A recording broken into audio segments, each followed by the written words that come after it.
we got some drama with the Bills and their star receiver, Stefon Diggs. It's a little confusing there.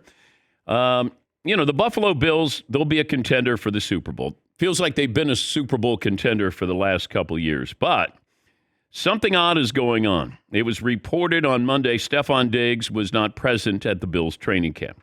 Head coach Sean McDermott stated that the star receiver's absence was very concerning.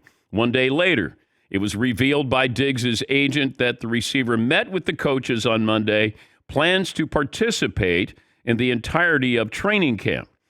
The receiver's planned involvement has to be a sigh of relief for the Super Bowl aspirations in Buffalo, but there's something going on there. I don't know exactly, because if you look, Josh Allen said this isn't football related. Because I thought, all right, is he upset with the number of targets this past season, how the playoffs ended? But here's Josh Allen talking about his relationship with Stefon Diggs. Internally, we're working on some things, not football related, but Steph, he's my guy. I love him. He's a brother of mine. This does not work, what we're doing here, without him. We wish he was in here today and was out there on the field with us, and that's not the case, but I've got his back no matter what. Once again, not football related, because if you look at how the season ended, he confronted Josh Allen on the sidelines, basically saying, hey, throw me the ball or I'm open. We did talk to Stefon Diggs at the Super Bowl, and he didn't give us any gory details there. He just said, look, I'm competitive. This is who I am. Josh Allen had this to say as well. I think that there are some things that could have gone better last year and didn't. I think we're just, as an organization, maybe not communicating the right way with everything. So, again, just trying to talk and listen at the same time and hear him out. And like I said, just try to move this forward as quickly and as respectfully as possible. Okay. Once again, it's not football related, but they had the sideline incident. Now, this is like DeAndre Ayton and Monty Williams. Remember they had at the end of the season the previous year, and then they didn't talk the entire summer. And I go, how is it that you as a coach don't reach out to smooth something over? Or Josh Allen as the quarterback, if you know something's going on, then you try to stave this off. You try to make sure that you have a preemptive strike so it doesn't become more. And if Stefon Diggs is thinking, hey, I'm waiting for you to reach out, we got to communicate better. What exactly is at the crux of this? Because I'm looking at his targets in 2022. He had 154. That's fifth in the NFL. 2021, 164 targets. Fifth in the NFL. 2020, 166 targets. First in the NFL. That can't be the issue, right? Yes, Paulie. Yeah, and Diggs missed a game last year. So if he would have played all 17 games, he would have been just behind Justin Jefferson, Devontae Adams, and Tyreek Hill. He would have been fourth in the NFL in targets during the regular season. But it's not football related, according to Josh Allen. Actually, makes it more confusing. Yes. And does it make it worse because it's not football related? Because if this is, hey, get me the ball more, I'm a playmaker, I understand that. I've never met a wide receiver in the NFL who didn't think they were open. And never satisfied. Hey, you got 12 catches. Yeah, I should have had 14. I was open 3 other times. But not football related. Is it communication related? Yeah, what are you not communicating? Right. I mean, Josh Allen said we could be communicating better.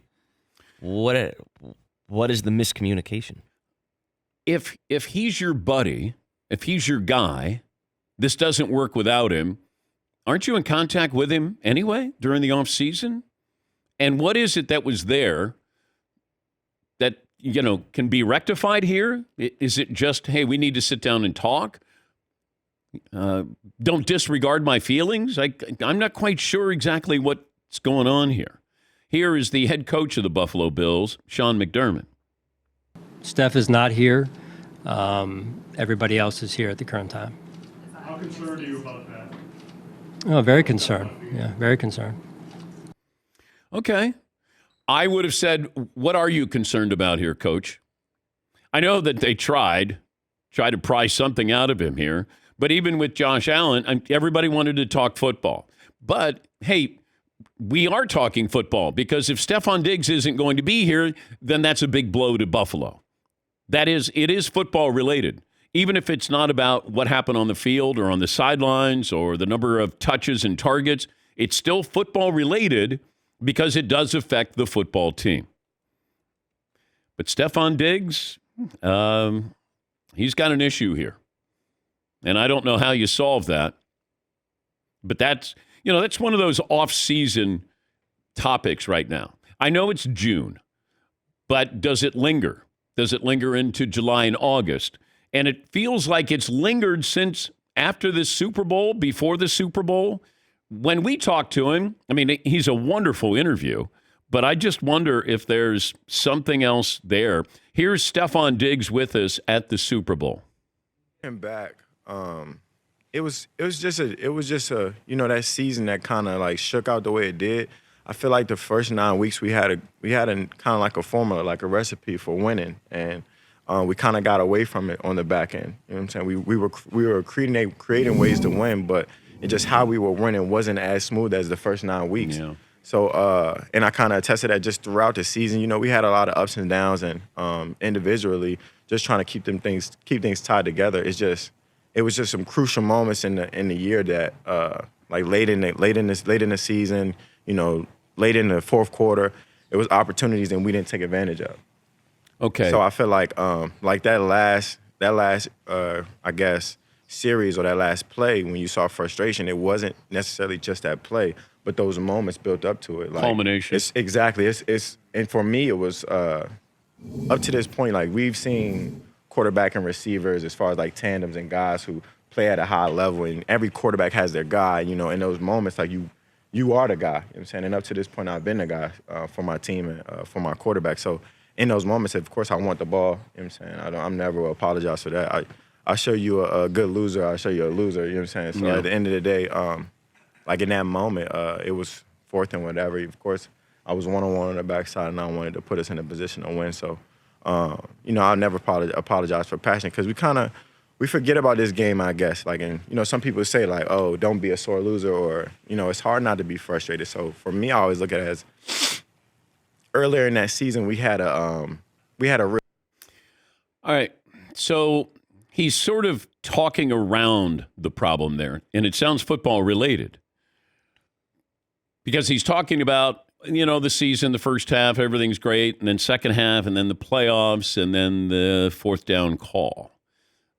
That sounds football related. Yeah, Seton. Yeah, it almost sounds like it's not the total number of targets. It's targets at the time that he needs to be targeted. And if he's one-on-one, whatever, on the outside or something, and that's a blown play, or you miss that pass, then that's a problem. You know, almost like he's addressing more specific incidents than he is a larger. Yeah, it was in the moment, and, you know, I got one-on-one coverage. I want the ball in that situation. I won't apologize for that. Yeah, Paulie. I wonder if maybe, you know, how it morphed into something more personal, where when Stefon Diggs complained, it didn't go over well, or he was told to shut up. Well, or, Josh Allen doesn't acknowledge him. Yeah, maybe Josh Allen was doing that and we just saw one clip of that. But imagine, you know, in the meeting rooms or in the hallways or on the practice field, maybe it morphed into a bigger personal problem and hasn't corrected itself. Yeah, because he's saying to Josh Allen, he's very demonstrative on the sidelines, like, hey, and Josh is looking down at his tablet. And I don't know if, hey, you know, and unless Josh Allen has seen this before, as Paulie has pointed out, or it's, hey, acknowledgement, you're embarrassing me here. You know, I'm the guy. Get me the ball. I had one-on-one coverage. Although I'm watching the play, I don't know if he thought he was more open than what he was, because he didn't look like he was wide open on a situation like that. But receivers never know what the quarterback's going through. If there's, you know, somebody in his face, he's got to scramble, all of those things. The receiver, you know, they're individual contractors. It's like, hey, I'm doing my job. I'm open. Yeah, I couldn't get you the ball because of this or this or this. But that one felt like Josh Allen has seen this before, and he wasn't acknowledging it, and it feels like it's football related. Does it bring about more questions because they're trying to say, and maybe it is non-football related, but it feels like there has to be an attachment that's football related to this, Or maybe that's where it started and it escalated into something else.